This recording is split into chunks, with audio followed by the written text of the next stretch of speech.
സംസ്ഥാനത്ത് അതിശക്തമായ മഴ തുടരും. പത്തനംതിട്ട, കോട്ടയം, എറണാകുളം, ഇടുക്കി, തൃശൂർ, പാലക്കാട്, മലപ്പുറം ഈ ജില്ലകളിൽ ഓറഞ്ച് അലർട്ട് പ്രഖ്യാപിച്ചു. കണ്ണൂർ കണ്ണവത്ത് വീടിന് മുകളിൽ മരം വീണ് ഗൃഹനാഥൻ മരിച്ചു എന്ന സങ്കടകരമായ വാർത്തയുണ്ട്. പെരുവ സ്വദേശി ചന്ദ്രനാണ് മരിച്ചത്. കോട്ടയത്തെ മുക്കടയിൽ വീടിന് മുകളിലേക്ക് മരം വീണു. ഭാഗ്യം ആളപായമില്ല. പത്തനംതിട്ട, കോട്ടയം, എറണാകുളം ഈ 3 ജില്ലകളിലെ എല്ലാ വിദ്യാഭ്യാസ സ്ഥാപനങ്ങൾക്കും ഇന്ന് അവധി പ്രഖ്യാപിച്ചു. പ്രൊഫഷണൽ കോളേജുകൾ ഉൾപ്പെടെയുള്ള വിദ്യാഭ്യാസ സ്ഥാപനങ്ങൾക്കും അവധിയായിരിക്കും. മലപ്പുറത്ത് നിന്ന് വിപിൻ സി വിജയനും കോട്ടയത്ത് നിന്ന് ടോബി ജോൺസണും കൊച്ചിയിൽ നിന്ന് സൂര്യശ്രീയും ചേരുകയാണ്. Good morning to all of you my guys. ആദ്യം മലപ്പുറത്തേക്ക്. വിപിൻ, എന്തൊക്കെയാണ് കൂടുതൽ വിവരങ്ങൾ?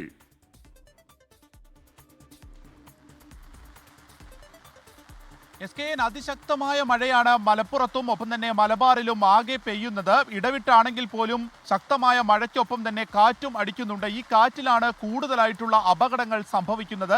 ഇപ്പോൾ മലപ്പുറത്തെ സംബന്ധിച്ച് വേങ്ങര, കൊണ്ടോട്ടി, അതുപോലെ തന്നെ തിരൂരങ്ങാടി ഉൾപ്പെടെയുള്ള പ്രദേശങ്ങളിൽ, അരീക്കോട് ഉൾപ്പെടെയുള്ള പ്രദേശങ്ങളിൽ വലിയ വൻമരങ്ങൾ തന്നെയാണ് റോഡിലേക്ക് വീണിരിക്കുന്നത്, വീടിന് മുകളിലേക്ക് വീണിരിക്കുന്നത്. ഈ രീതിയിൽ വലിയ അപകടങ്ങൾ അതിൽ സംഭവിച്ചിട്ടുണ്ട്. ഇപ്പോൾ ഇന്നലെ വൈകിട്ടാണ് വേങ്ങര, അതുപോലെ തന്നെ കണ്ണമംഗലം പ്രദേശത്ത് അവിടെയൊക്കെ വീടിന് മുകളിലേക്ക് മരം വീണു. ഒരു മിന്നൽ ചുഴലി എന്ന് പറയാവുന്ന പ്രതിഭാസമാണ് പല ഭാഗങ്ങളിലും സംഭവിക്കുന്നത്.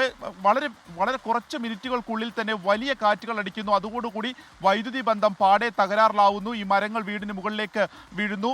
ഇപ്പോൾ പുലർച്ചെ 1:30 അത്തരത്തിൽ വലിയൊരു കാറ്റിലാണ് മരം വീണ് ഒരു ചന്ദ്രൻ എന്നുള്ള ആളുടെ ജീവൻ നഷ്ടപ്പെട്ടിരിക്കുന്നത്. ആ സംഭവം കണ്ണൂരിലാണ്. ഇപ്പോൾ മലപ്പുറത്തെ സംബന്ധിച്ച് അത്തരത്തിൽ ജീവൻ നഷ്ടപ്പെടാത്തത് ഭാഗ്യമെന്ന് മാത്രമേ പറയേണ്ടതുള്ളൂ. കാരണം ഇന്നലെ വേങ്ങരയിൽ ഒരു കുഞ്ഞുൾപ്പെടെയുള്ളവർ കിടന്നുറങ്ങുന്ന സമയത്തായിരുന്നു ഇത്തരത്തിൽ മരം വീണത്. ഇങ്ങനെ അപകടങ്ങൾ നിത്യസംഭവമാവുകയാണ് ഈ മഴയുമായി ബന്ധപ്പെട്ട്. ഒപ്പം തന്നെ ഈ പുന്നപ്പുഴ കരകവിഞ്ഞൊഴുകുന്നതോടുകൂടി നിലമ്പൂരിലെ ആദിവാസി നഗറുകൾ അത് ഒറ്റപ്പെടുന്ന ഒരു സാഹചര്യത്തിലേക്ക് പോകുന്നുണ്ട്. ഇന്നലെ ഈ വഴിക്കടവ് മേഖലയിലേക്ക് വന്നിട്ടുള്ള ഈ ആളുകളെ പിന്നീട് തിരിച്ച് അവരുടെ നഗറിലേക്ക് എത്തിക്കാൻ സാധിച്ചിരുന്നില്ല. അവർക്കുള്ള ചങ്ങാടത്തിന്റെ കമ്പി പൊട്ടിപ്പോയിരുന്നു. പിന്നീട് വളരെ വളഞ്ഞ വഴിയിലൂടെ തന്നെയാണ്